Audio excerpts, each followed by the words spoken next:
Charles IV, King of Bohemia and Holy Roman Emperor, had a long and successful reign. The empire he ruled from Prague expanded, and his subjects lived in peace and prosperity.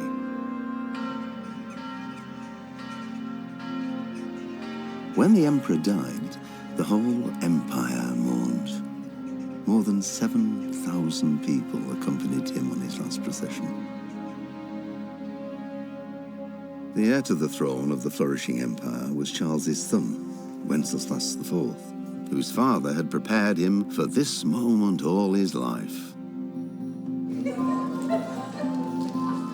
But Wenceslas did not take after his father. He neglected affairs of state for more frivolous pursuits. He even failed to turn up for his own coronation as emperor, which did little to endear him to the Pope. Wenceslas the Idle did not impress the imperial nobility either. His difficulties mounted until the nobles, exasperated by the inaction of their ruler, turned for help to his half-brother, King Sigismund of Hungary. Sigismund decided on a radical solution. He kidnapped the king to force him to abdicate, then took advantage of the ensuing disorder to gain greater power for himself. He invaded Bohemia with a massive army and began pillaging the territories of the king's allies.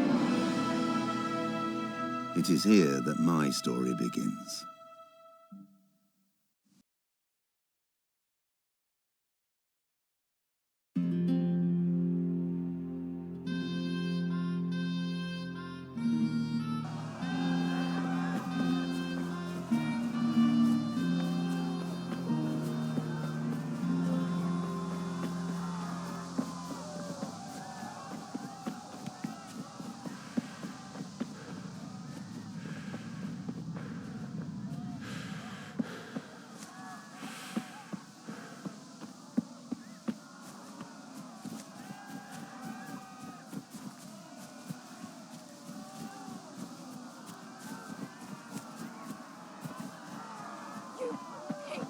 Don't touch me, or I'll kill you!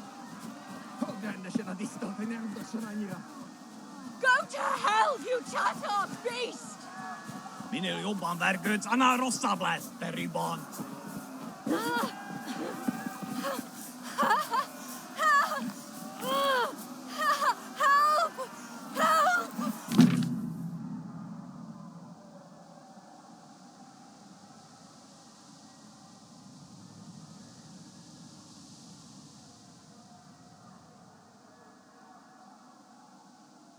Grande scena di sto, tenendo sonanira.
Eltaposnak, mint egy tetvet!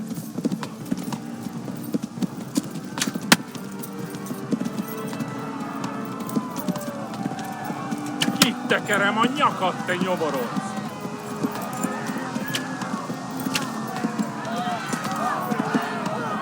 Kibaszott veled! Tudod, hogy fog végződni?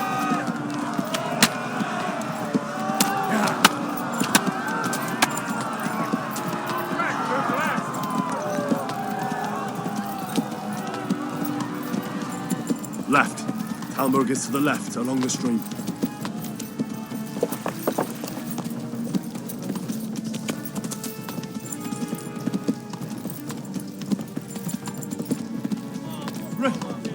Run for it!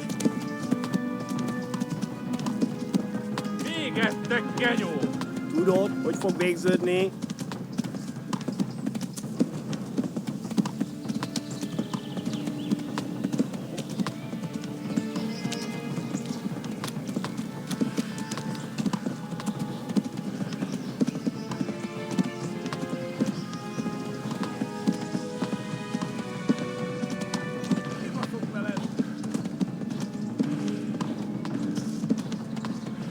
Flee!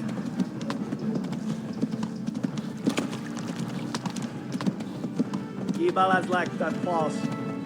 What's free again? Warn the others. They've tore at Skallets.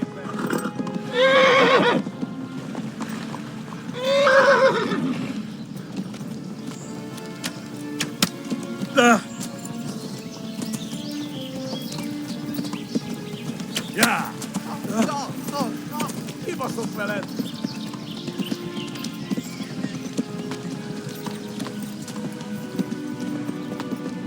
Eltaposlak, mint egy teppen!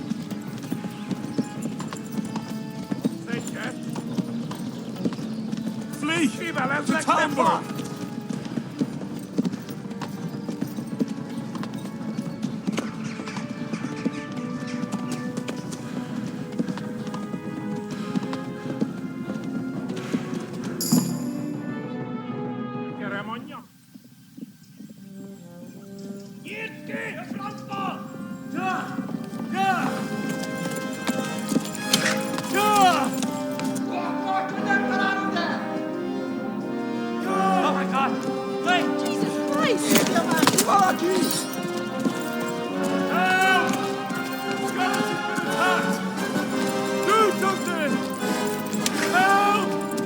Quickly, everyone!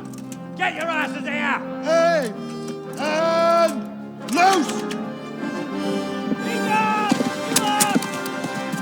Hagyjuk! Húzzunk innen!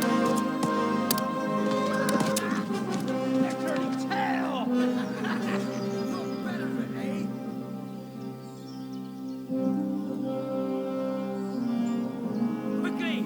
We're closing the gate!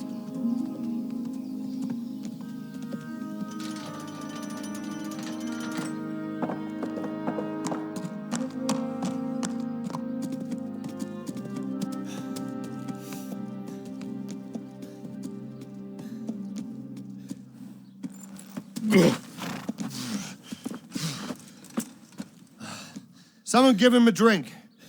And bring hot wine and bandages.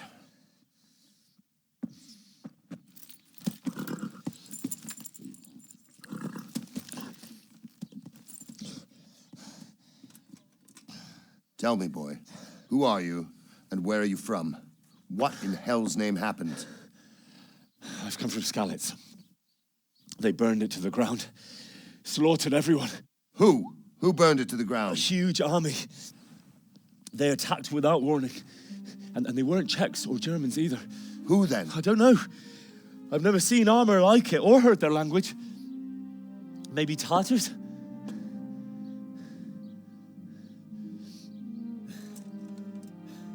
Tartars, you say? Well, we'll deal with that later. First, let's have a look at that leg of yours. I don't know. Grit your teeth, boy. I'm gonna pull that arrow out.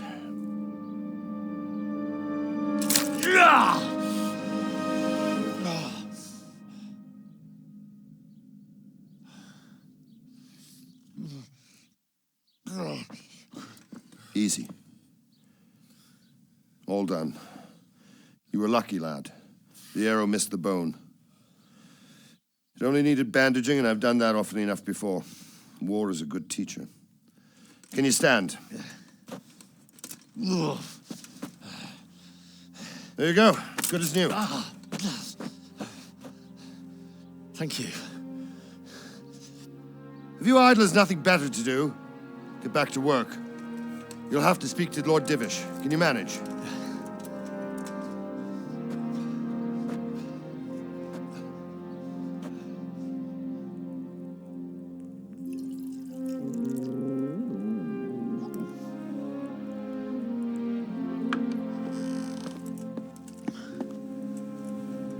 Sir, this is a survivor from... I heard, Robard. Tell me, boy, what exactly happened? Did you see the ensigns of the attackers? And were there any more survivors? So, I don't know what army it was, but it was huge. There were dozens of banners flying on the hill above Skalitz. The ones who did the slaughtering spoke a strange language. They burned Skalitz to the ground, but a lot of people took refuge in the castle. I wasn't quick enough. And as I fled, they shouted from the battlements that I should come and warn you. The soldiers the boy didn't recognize. They could be those Cumans of Sigismund's. It said they came to Hungary from the east, and now they're the core of his army. Sacking Gutenberg must have given him a taste for stolen silver. Skalitz is a small castle, sir. If Sigismund attacks, they can't hold. Indeed, Sir Robard. And our small garrison would be no help, even if we could risk sending them. You think we're next in line? Maybe. What's your name, boy? I'm Henry, son of the Skalitz blacksmith. I know him. Did he make it inside the castle? I'm sorry. It's in God's hands now. No one else can help us. Anyway, thank you for risking your neck to warn us. Robard, take care of Henry. Make sure he gets something to eat and some rest. Yes, sir. And get all the people inside the gates. We have to prepare for the worst.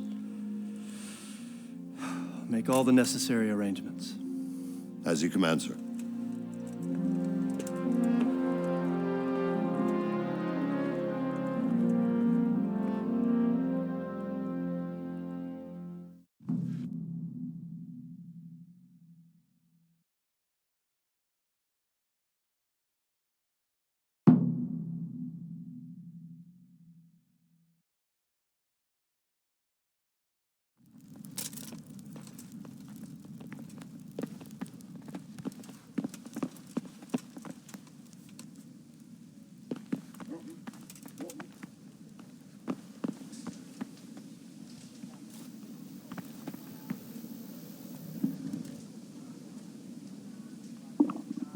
Oh, God damn it, my stomach hurts.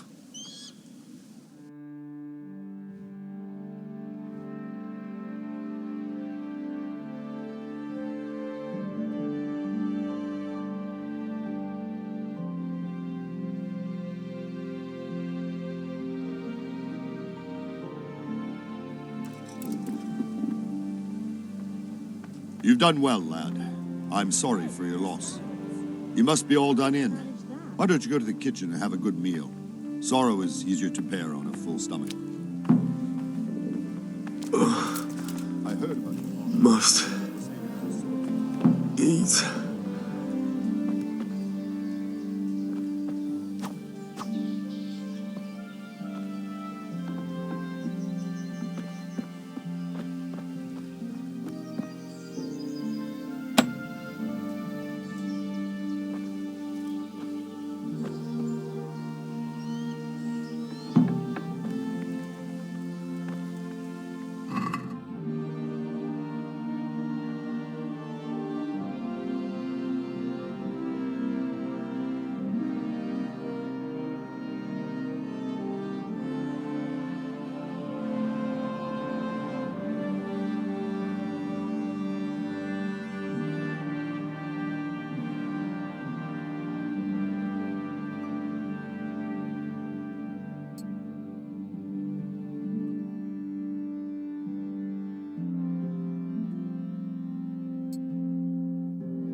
Ah, milady.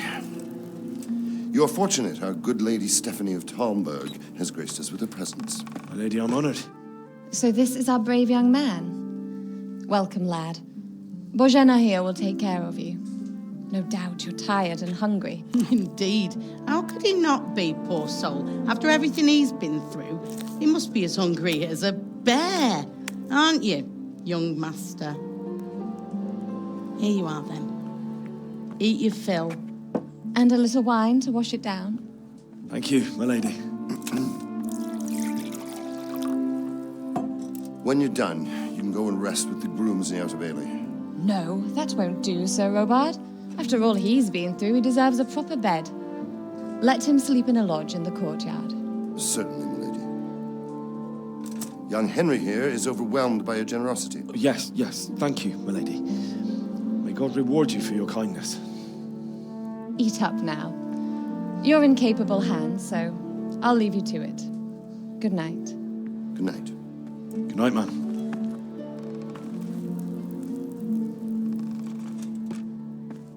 When you've done, you can sleep in the bedchamber of the courtyard lodge. And don't forget to take off those filthy boots before getting into bed.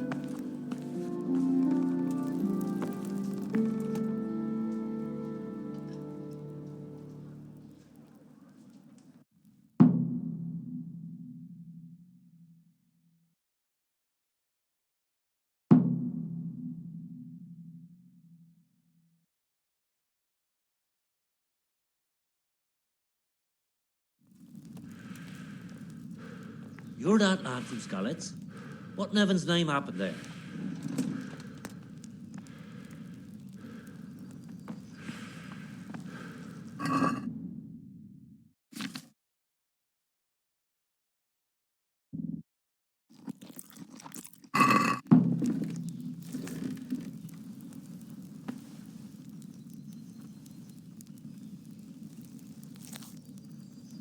I'm sorry about what happened to you, but it's no excuse for rudeness.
strain of patrols will be doubled. Keep your eyes peeled. If you see anything out of the ordinary, report it immediately. Understood? Yes, sir.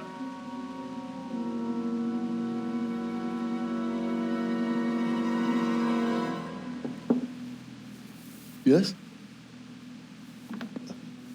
It is I, Henry. Forgive the intrusion. I didn't wake you, boy, did I? My lady, no, not at all. But what brings you here at this hour? I thought you could do with a little wine. It's just what you need to help you sleep. My lady, thank you. You really shouldn't. You could have sent a sermon. I was going to. But to tell you the truth, I couldn't sleep either. I thought of you while saying my prayers. How awful it must have been for you. I came to offer you solace, to let you know you're not alone. Thank you. Thank you kindly. You're welcome. Now, Henry, I know this is all very new and strange for you. But I want you to feel at home here. You're not to worry about anything except getting better. God knows you've been through a terrible ordeal. I know what it is to be left alone in the world, although your loss is much greater. But with God's help, the pain will ease in time. And it can help to talk about it, if you feel like it.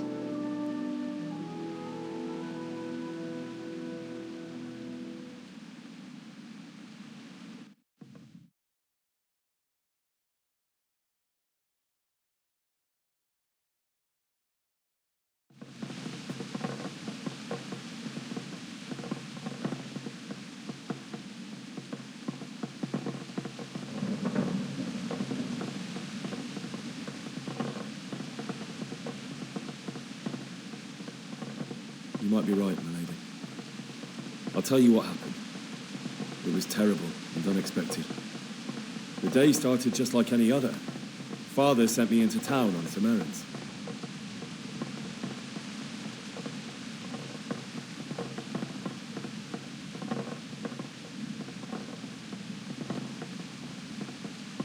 I went to the tavern to buy ale for Father.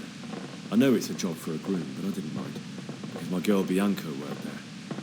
I courted her a while and we agreed to meet in the evening, but our meeting was never to happen. Oh, dear boy. When I'd done all the errands, I headed back home. I promised Father I'd help him with his work, and I was looking forward to it. He was forging a sword for Sir Ryzen.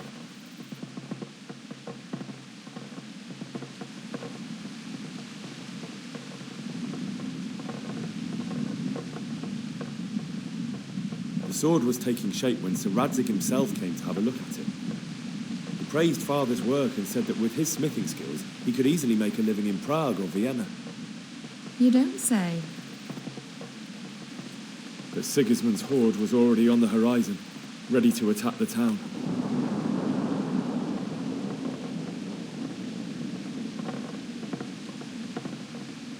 A horde of soldiers was amassed. Pennants flapped in the wind, the armour glinted in the sunlight, and the horses whinnied impatiently. They were waiting for Sigismund to give the command to attack. How awful. And then death descended on Skalitz.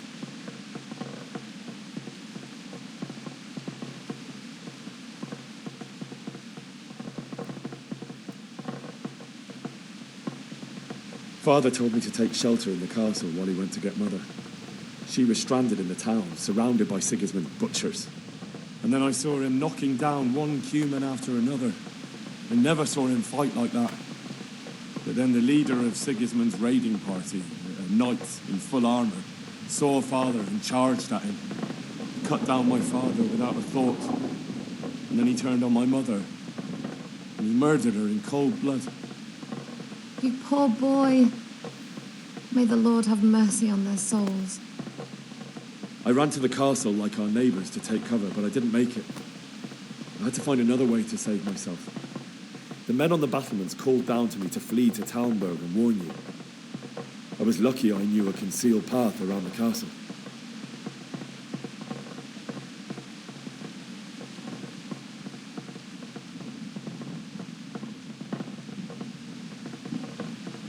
I no longer heard any sounds of battle coming from the castle, so Sigismund's army must have regrouped and started preparing for siege.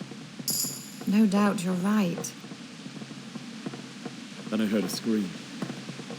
It was Teresa, the mill wench. She'd been caught by a gang of Cuman savages who planned to violate her.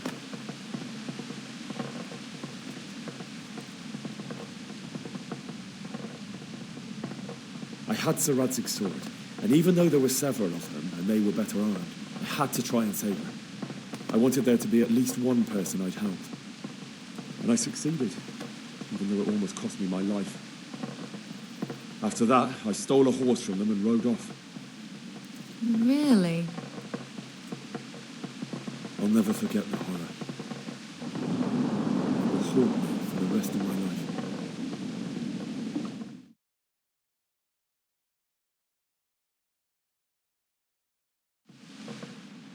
That's terrible. How could something like that happen? God alone knows why he lets such things happen. You poor boy. I understand your grief, but God is not to blame for the ills of this world. That is the work of Satan and those who do his bidding. Those who are corrupted by greed, envy, and pride. You must not lose faith, whatever life brings. Fate has not been merciful to me, and my husband either. Although in comparison to the horrors you went through. I was young when I married my husband. It was my father's wish. Divish was a lot older than I, but a woman must bear her lot. Shortly after our marriage, before I even got a look at Talmberg, the castle was stormed and my husband was imprisoned. Really? My husband had some quarrel with Sir Havel Medek of Valdek, who decided to resolve it by force. He stormed the castle, burned down the village of Pribyslavitz, and killed many of our men, even the old chamberlain. He imprisoned my husband in the castle and put his own garrison there. That's awful. I was barely 18 years old, and all of a sudden, I was left alone with Sir Robert. We didn't know what to do. We went to Prague to appeal to the king and sought help from Divish's friends, but all to no avail. We tried for years, but it seemed I was destined to be left alone and my husband to rot in jail in his own castle. Years, you say? 7 years. That's how long it took before Havel was condemned as an enemy of the crown. And even then, he refused to surrender the castle and release my husband. In the end, I raised the money to pay a ransom, and only then, by the grace of Lord Jesus, did I finally lay eyes on my husband once more. 7 years? And was Havel punished for it? Never. And after 7 years, my husband returned to me an infirm old man. Sir Divish seems like a good, strong man. Certainly, only he has many concerns. He had to rebuild Talmberg. After he was released, the king appointed him Burgrave of Prague Castle, and he was very busy. He had no time for me at all. But at least we were in the city, and there was something going on. And now, we're here. My lady, you're still young and beautiful. Your best years are still ahead of you. Would that that were true, lad. Would it were true. But what am I doing bothering you with this? You have troubles enough of your own. I'll go and let you sleep.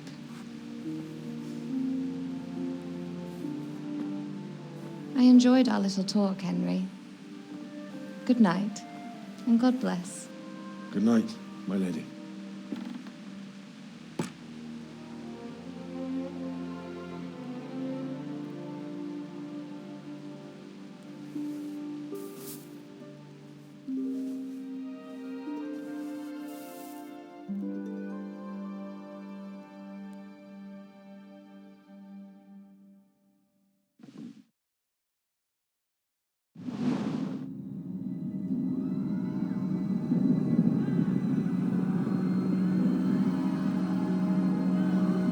Move in, people! Come on, come on! We're running out of time!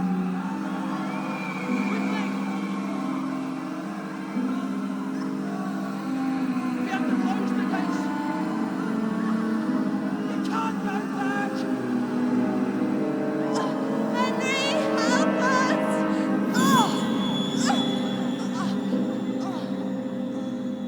Help us, son. Don't be a coward.